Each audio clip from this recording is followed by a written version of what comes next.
കേരളത്തിന്റെ സകല പുരോഗതിക്കും കാരണമായ വൈദ്യുതോർജ്ജം നൽകുന്ന ഇടുക്കി തന്നെയാണ് നമ്മുടെ ഊർജ്ജ ഹൃദയം. സംസ്ഥാനത്തെ ഏറ്റവും വലിയ വൈദ്യുതി ഉൽപ്പാദന കേന്ദ്രമായ ഇടുക്കി ജലവൈദ്യുത പദ്ധതിയെക്കുറിച്ച് നമുക്ക് കൂടുതലായി അറിയാം. നിത്യജീവിതത്തിൽ അറിഞ്ഞും അറിയാതെയും നമ്മെ ഏറെ സ്വാധീനിക്കുന്ന ഊർജ്ജ രൂപമാണ് വൈദ്യുതി. വിവിധ തരത്തിൽ വൈദ്യുതി ഉൽപ്പാദിപ്പിക്കാൻ സാധിക്കുമെങ്കിലും ഏറ്റവും ചെലവ് കുറഞ്ഞ മാർഗം ജലവൈദ്യുതിയാണ്. വളരെ പണ്ട് മുതൽക്കേ, അതായത് ക്രിസ്തുവിന് 3000 കൊല്ലം മുമ്പ് മുതൽക്ക് തന്നെ നദികൾക്ക് കുറുകെ അണകെട്ടി ജലം സംഭരിച്ചു വയ്ക്കാൻ മനുഷ്യൻ ശ്രമിച്ചു തുടങ്ങിയിരുന്നു എന്നാണ് ചരിത്രരേഖകൾ പറയുന്നത്. ആദ്യമൊക്കെ മഴക്കാലത്ത് കൂലം കുത്തിയൊഴുകുന്ന നദികളെ വഴിതിരിച്ചുവിടാനും വേനൽക്കാലത്തേക്ക് വേണ്ടുന്ന ജലം ശേഖരിച്ചു വയ്ക്കാനുമൊക്കെയായിരുന്നു അണക്കെട്ടുകൾ നിർമ്മിച്ചിരുന്നത്. പിൽക്കാലത്ത് കെട്ടിനിർത്തിയ ജലം ഉപയോഗിച്ച് വൈദ്യുതി ഉൽപ്പാദിപ്പിക്കുവാനും സാധിക്കും എന്ന് കണ്ടെത്തിയതോടെ ജലവൈദ്യുത പദ്ധതികൾ സാധാരണമായി.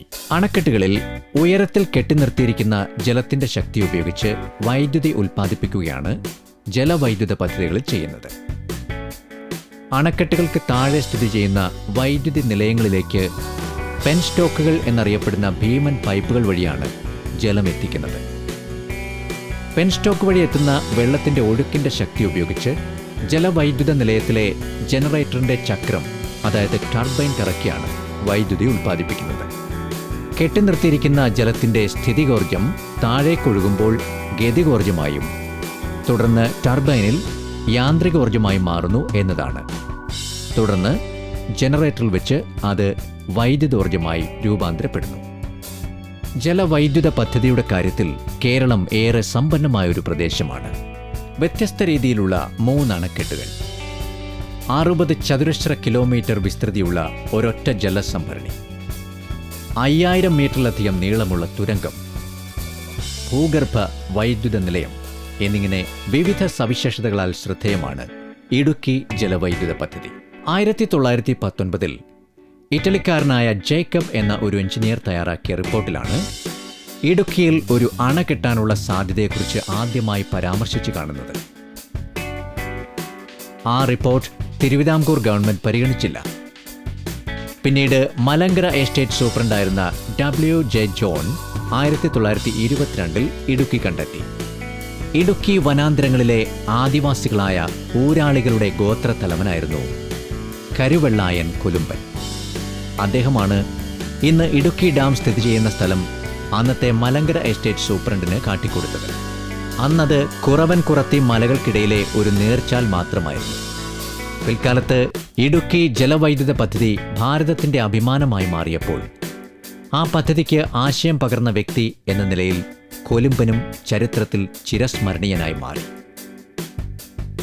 ഇന്ന് ചെറുതോണി ഡാമിന്റെ പ്രവേശന കവാടത്തിൽ കൊലുമ്പന്റെ പൂർണ്ണകായ പ്രതിമ നമ്മെ സ്വാഗതം ചെയ്ത് നിലയുറപ്പിച്ചിരിക്കുന്നു.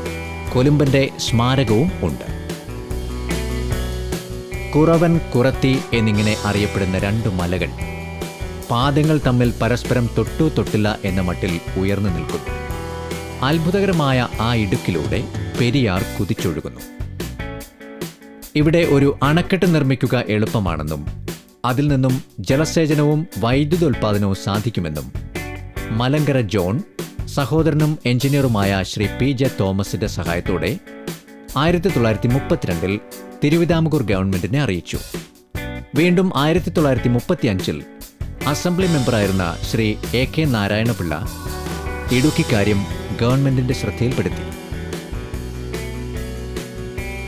തിരുവിതാംകൂർ ഗവൺമെന്റിനു വേണ്ടി ഇറ്റലിക്കാരനായ ആഞ്ചലോ ഒമേദയോ, ക്ലാന്തയോ മാസലെ എന്നീ എഞ്ചിനീയർമാർ 1937 ഇടുക്കിയെക്കുറിച്ച് പഠനം നടത്തിയെങ്കിലും കാര്യങ്ങൾ മുന്നോട്ടു പോയില്ല.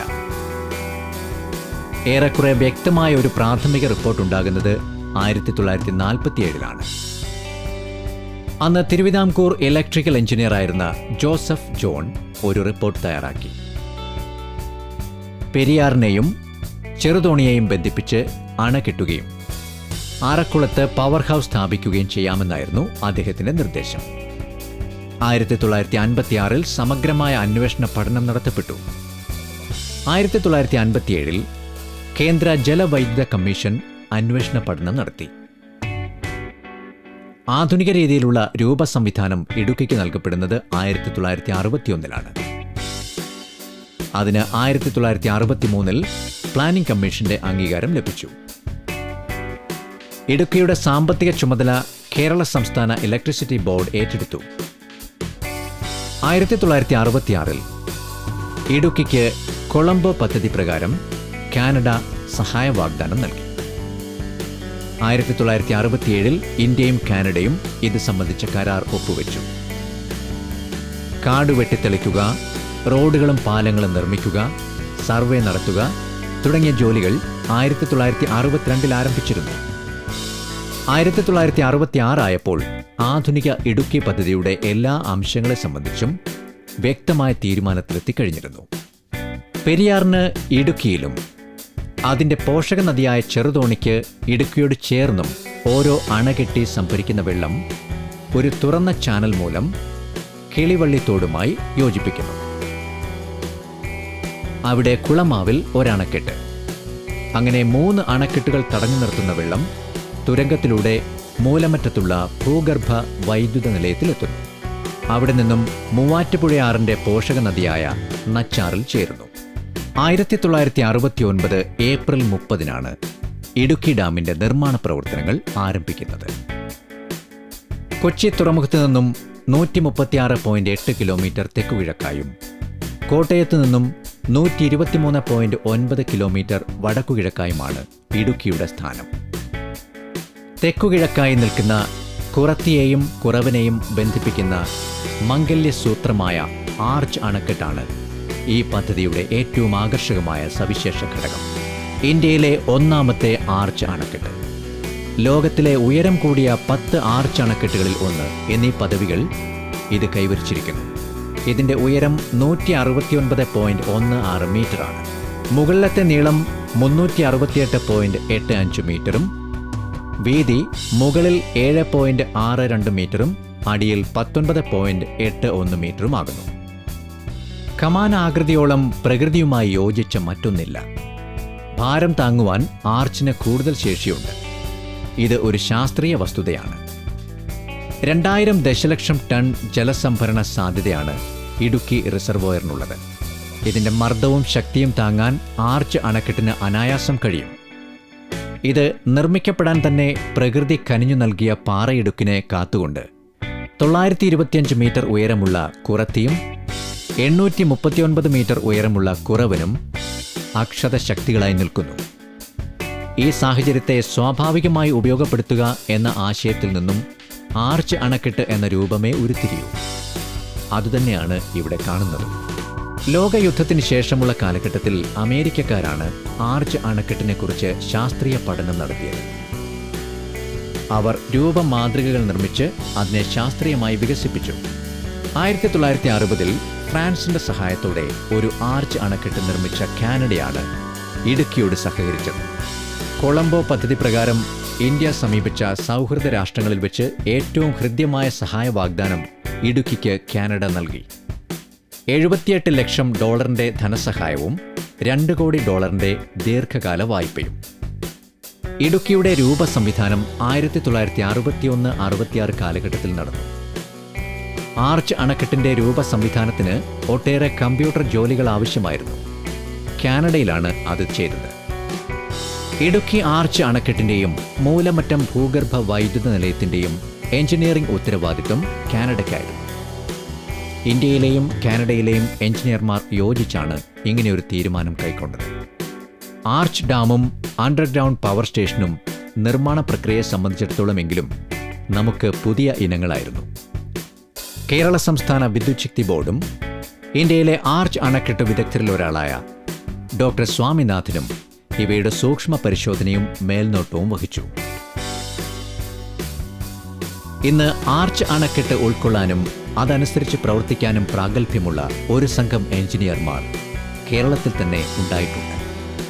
ഇടുക്കി ആർച്ച് അണക്കെട്ടിന് ആവശ്യമായി വന്ന 6,14,000 ഘനമീറ്റർ കോൺക്രീറ്റിനു വേണ്ട മെറ്റലും മണലും സ്ഥലത്ത് തന്നെ തയ്യാറാക്കപ്പെടുകയായിരുന്നു. 24 ബ്ലോക്കുകളുള്ള ഈ അണക്കെട്ടിന് കോൺക്രീറ്റ് ഇടുന്നത് 45 മീറ്റർ നീളമുള്ള 5 അടുക്കുകൾ വീതം ഉൾക്കൊള്ളുന്ന 2.28 മീറ്റർ യൂണിറ്റുകളായാണ്. ഇടുക്കി റിസർവോയറിന് വെള്ളം ലഭിക്കുന്നതിന് തെക്ക് പടിഞ്ഞാറൻ, വടക്കുകിഴക്കൻ എന്നീ മൺസൂൺ വാതങ്ങളാണ് ഉപയോഗപ്പെടുത്തുന്നത്. ഇതിൽ ഇടവപ്പാതിക്ക് കാരണമായ ആദ്യത്തേതാണ് പ്രധാനം. പെരിയാറിന് 526.29 ചതുരശ്ര കിലോമീറ്റർ, ചെറുതോണിപ്പുഴയ്ക്ക് 123.02 ചതുരശ്ര കിലോമീറ്റർ, കിളിവള്ളിത്തോടിന് 0.91 ചതുരശ്ര കിലോമീറ്റർ എന്നിങ്ങനെയാണ് ജലസംഭരണ പ്രദേശം കണക്കാക്കപ്പെടുന്നത്. ഇവയിൽ നിന്നും 90% വെള്ളവും റിസർവോയറിന് ലഭിക്കുന്നു. ഈ ജലത്തിന്റെ മർദ്ദവും തന്മൂലമുള്ള അണക്കെട്ടിന്റെ പെരുമാറ്റവും സൂക്ഷ്മമായി നിരീക്ഷിച്ചുകൊണ്ടിരിക്കുന്നു. ഇതിലേക്ക് 5 ഡിഫോമേഷൻ സ്റ്റേഷനുകൾ സ്ഥാപിച്ചിട്ടുണ്ട്. നദീതടത്തിൽ 1, അണക്കെട്ടിന്റെ മധ്യഭാഗത്ത് ഇരുകരയിലും ഓരോന്ന്, മുകളിൽ ഓരോന്ന്. 30.44 മീറ്റർ താഴ്ചയിൽ 15 സെന്റിമീറ്റർ വ്യാസമുള്ള ദ്വാരത്തിൽ നേരെ തല നിവർത്തി നിൽക്കുന്ന പെൻഡുലം അണക്കെട്ടിലുണ്ടാകുന്ന ചലനങ്ങൾ സൂചിപ്പിക്കുന്നു. 1 മില്ലിമീറ്ററിന്റെ 100ൽ 1 ഭാഗത്തിന്റെ ചലനം പോലും അറിയാൻ ശേഷിയുള്ളതാണ് ഈ ഡിഫോമേഷൻ സ്റ്റേഷനുകൾ. ഡാമിനുള്ളിൽ എലിവേറ്റർ ഷാഫ്റ്റും അതുമായി ബന്ധിപ്പിച്ച ഇൻസ്പെക്ഷൻ ഗ്യാലറികളും സ്ഥാപിച്ചിട്ടുണ്ട്. അണക്കെട്ടിനെ സൂക്ഷ്മമായി നിരീക്ഷിക്കാൻ ഇവ ഉപയോഗപ്പെടുത്തുന്നു. ഭൂപ്രതലത്തിന്റെ പെരുമാറ്റം വീക്ഷിക്കാൻ ഒട്ടേറെ സീസ്മിക് സ്റ്റേഷനുകൾ ഇവിടെ സ്ഥാപിതമായിട്ടുണ്ട്. അണക്കെട്ടിന്റെ ശക്തിയും ആശ്രിതത്വവും നിരീക്ഷിക്കാനും രൂപസംവിധാനത്തിലും മാതൃകാ പഠനത്തിലും കണ്ടെത്തിയതുപോലെ തന്നെ അത് പെരുമാറുന്നുണ്ടോ എന്ന് നോക്കാനുമാണ് ഇവ ഏറെയും. പവർ ഹൗസ് സ്ഥാപിച്ചിരിക്കുന്നത് ഇടുക്കി ഡാമിൽ നിന്നും 43 കിലോമീറ്റർ അകലെയുള്ള മൂലമറ്റത്താണ്. നാടുകാണി മലയുടെ മുകളിൽ നിന്ന് 750 മീറ്റർ അടിയിൽ ഭൂഗർഭത്തിലാണിത്. ഇന്ത്യയിലെ ഏറ്റവും വലിയ ഭൂഗർഭ നിലയമാണ് ഇന്ന് മൂലമറ്റം പവർ ഹൗസ്. തുടക്കത്തിൽ 3 ജനറേറ്ററുകളാണ് ഇവിടെ സ്ഥാപിച്ചിരുന്നത്. പിന്നീട് 3 ജനറേറ്ററുകൾ കൂടി ചേർത്തു. നിലവിൽ 130 മെഗാവാട്ട് വീതം ശേഷിയുള്ള 6 വൈദ്യുത ജനറേറ്ററുകളാണ് മൂലമറ്റത്തുള്ളത്. ആകെ 780 മെഗാവാട്ടാണ് ഇടുക്കി ജലവൈദ്യുത പദ്ധതിയുടെ ശേഷി. വൈദ്യുത ഉൽപ്പാദനത്തിന് ശേഷമുള്ള ജലം കുടയത്തൂർ പുഴ വഴി മൂവാറ്റുപുഴയിൽ ചെന്നു ചേരുന്നു. ഇടുക്കി ഡാമിലേക്ക് ഓണം, ക്രിസ്മസ് കാലങ്ങളിൽ 1 മാസത്തോളം സന്ദർശകരെ അനുവദിക്കാറുണ്ട്.